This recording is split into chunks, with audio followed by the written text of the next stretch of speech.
Мен Абай атындағы нөмір 4-ші мектеп лицейінің оқушысымын. Бүгін сіздерге айтып беретін оқиғам қызық болмақ. Ендеше мен бастаймын. Қарапайым түскі уақытта сабағымды оқып отырған кезімде менің ұялы телефоныма жаңа хабарлама келді. Хабарлама жазушы менің ұстазым еді. Ол хабарламада мамандық кеше бүгін ертең тақырыбына видеоролик түсірген оқушыға 5 қоямын деген айтылды. Мен бұл бесте бас тартпадым және де тезірек іске көрсеттім. Тақырып шынымен де күрделі. Тақырыпты ойлап талдау кезінде менің ойым тіпті екіге бөлініп кетті. Иә, дәл осы видеодағыдай.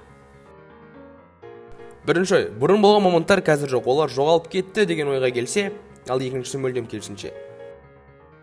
Ал екінші ойым, бұрын болған мамандықтар қазірде бар, тек оларға деген сұраныс өзгерді дедім. Мүмкін бұл да дұрыс шығар. Осы екі ойдың ортасында қалып кетпеу үшін мен тезірек ғаламтордың көмегіне жүгінуді жөн көрдім. Қазір барлық ақпараттар мен мағлұматтарды ғаламтор беттерінен таба алатынымыз өте жақсы. Ғаламтор болмаған жағдайда бұл ақпараттарды ұзақ іздеуге келетін беді. Кім біледі? Қолымызды залалсыздандырып отыруды ұмытпаймыз, себебі біздің денсаулығымыз біз үшін маңызды. Біз біргеміз. Ғаламтор беттерін ақтарып отырған кезімде менің көзіме Атарбаш секілді бұрынғы мамандықтар түсті. Бұлай қарап отырсаң, қазір бұл мамандықтар жоқ. Киноларда ғана болмаса, ал екіншісі лектор. Лектор біз ойлағанда институтта сабақ оқитын мұғалімдер емес. Жоқ, бұлар жұмысшыларға кітап оқып берушілер, көңіл көтерушілер. Болашақта жоғалып кетуі мүмкін мамандықтар, олар пошташы. Пошташының қазіргі кезде 45%-ның ғана адамдар атқарып отыр. Әйтпесе барлығы онлайн.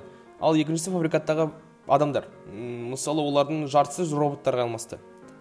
Бұлай ойлап отырсам, осы ақпараттарды іздеу барысында болашақта кім болатынымды қайтадан бір ойланып шықтым.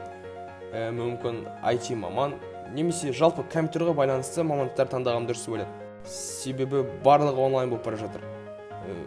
Рахмет. Сіздермен бірге болған Абай атындағы нөмір 4-ші мектеп лицейінің оқушылары. Сау болыңыздар.